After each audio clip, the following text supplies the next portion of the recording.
मैं एक कॉलेज से निकाल दिया गया था क्योंकि कॉलेज के अध्यापक परेशान आ गए, प्रिंसिपल परेशान आ गया। उसने कहा कि तुम्हारे साथ सिवाय झंझट के कुछ नहीं, जो प्रोफेसर आता है वही कहता है कि या तो ये लड़का रहे या हम नौकरी छोड़ते। तुम ऐसे सवाल खड़े करते हो। अब तुमने कल एक प्रोफेसर को पूछा है कि क्या तुम सिद्ध कर सकते हो कि तुम अपने बेटे के ही बाप हो? बोलो, ये कोई सवाल है?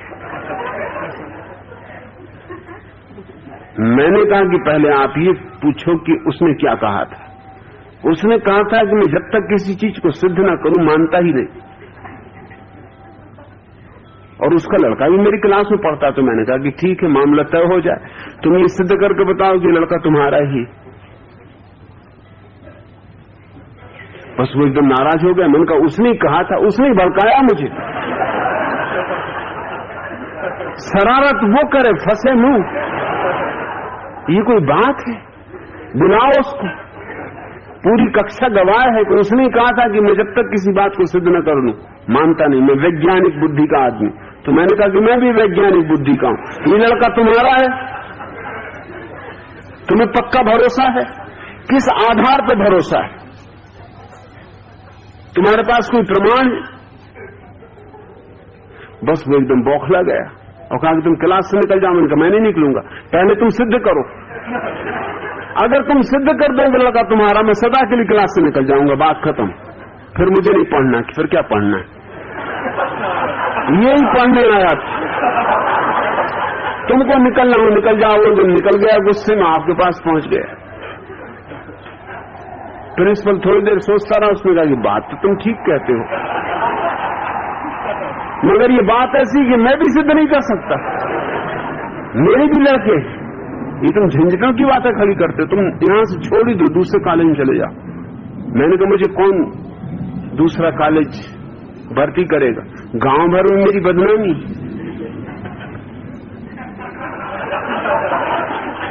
कौन मुझे कॉलेज में लेगा? आप सिफारिश करोगे? आप लिख के दो। मैंने कहा कि मैं लिख के नहीं दे सकता, क्योंकि मैं लिख के दूं कल तुम वहां कोई गड़बड़ करो, गड़बड़ तुम करोगे। मैंने कहा वो मैं लिख के दे सकता हूं कि करूंगा? मैं तो जो कहता हूं वो लिख के भी दे सकता हूं। ये बेईमान कौन है, मैं हूं या तुम? तुम कह रहे हो कि लिख के नहीं दे सकता, फोन पे कह दूंगा। अरे जब फोन पे कह सकते हो लिख के दे दो। जब मुंह चला सकते तो हाथ चलाने में क्या हर्ज है? तुम्हारा मुंह क्या हाथ से गया भी था? समझो तुम फिर कब उसकी बातें सुनना शुरू कर दो। इन झंझटों की बातों के कारण हम तुम्हें अलग कर रहे हैं। तुम बात में से बात निकाल लेते हो। तो मुझे एक कॉलेज में जाके, सबसे गांव का रद्दी कॉलेज था, जहां कोई जाते ही नहीं था, मैंने सोचा वही मुझे जगह देंगे, पर मुझे कोई फिक्र भी नहीं थी। मैंने कहा चलो वहीं निपटेंगे। गया तो प्रिंसिपल घर पर पूजा कर रहे थे। वो दुर्गा के भक्त थे, काली के भक्त। जय काली जय काली। और भक्ति नहीं थे, मतलब शरीर से भी बिल्कुल काली के ही भक्त थे। बिल्कुल काले कलूथरे, मोटे, भयंकर।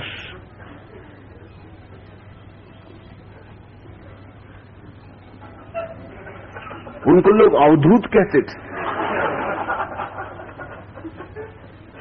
एकदम जय काली ऐसा उद्घोष कर रहे थे कि सारा मोहल्ला कपा जा रहा था।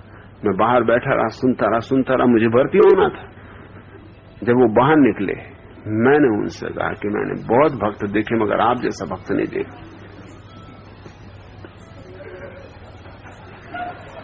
इस कलयुग में आप जैसे सतयुगी पुरुष का दर्शन धन्य हो गया।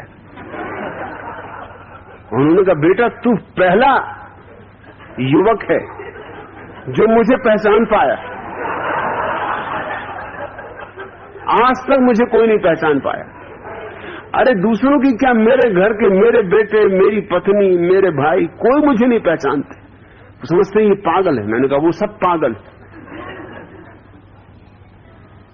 आप परमहंस।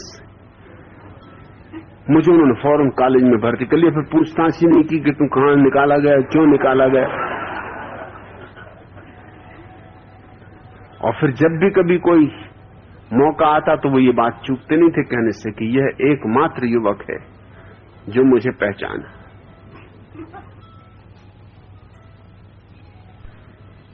और उनने फिर कहा कि तुम जा रहे हो, दिल को मेरे दुख होता है। मैंने कहा कि दुख आपको होता है, दुख मुझको भी होता है, क्योंकि मैं एकमात्र व्यक्ति हूं जो तुम्हें पहचाना। उन्होंने कहा क्या मतलब? मैंने कहा कि अब तो मैं जा ही रहा हूं, तब सच्ची बात कह दूं कि मैंने तुम जैसा मूढ़ आदमी नहीं देखा। लोग ठीक कहते। कहा क्या मतलब? मैंने कहा कि मैं पहचान गया था उसी वक्त कि किस ढंग के आदमी हो, तभी तो मैंने कहा कि आह सतयुगी हो आप। कोई मूढ़ ही इन बातों में आएगा। कलयुग में कहां से सतयुगी होगे? कलयुग में कोई कैसे सतयुगी हो सकता, तुम्हें बताओ।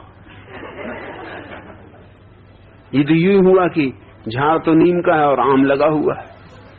कहा क्या नीम के झाड़ में आम लगा हुआ? कोई मूर्ख नीम ही बातों में आ जाए, नहीं तो नीम का झाड़ पूरा हंसेगा, कहते रहने दे भाई, तुम महामूढ़ हो।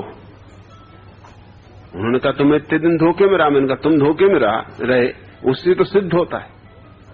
अगर तुम्हें थोड़ी भी अकल होती तो तुम जितने जोर से काली काली चिल्ला रहे थे, मैंने काली को भागते देखा था निकलते तुम्हारे कमरे से कि मैं ये चली, जब ये दुष्ट यहां से हटेगा तब वापस लौटूंगी। तुम जितने जोर से काली काली चिल्लाते हो, किसको धोखा दे रहे हो? मैंने देखा कि जब तुम काली की इस तरह स्तुति कर रहे हो, काली तक को धोखा देने की सोच रहा है, मैं फौरन तुम्हारा गणित समझ गया। मैंने कहा मुझे भर्ती होना है, तुम्हारे गणित का उपयोग तुम्ही पे कर दूं और जाते वक्त सच्ची बात कह जाऊंगा। तो मैं कहे जा रहा हूं। तब से वो मुझसे बहुत नाराज। फिर मैं बरसों उस गांव में रहा, रास्ते में मिल जाए मैं जयराम जी करूं तो जवाब न दे, इधर उधर मुंह करें, मैं भी चारों तरफ घूम के जयराम जी करूं। मैं जयराम जी तो कर ही लूंगा, मैं ही तो वो एकमात्र व्यक्ति हूं जो आपको पहचाना।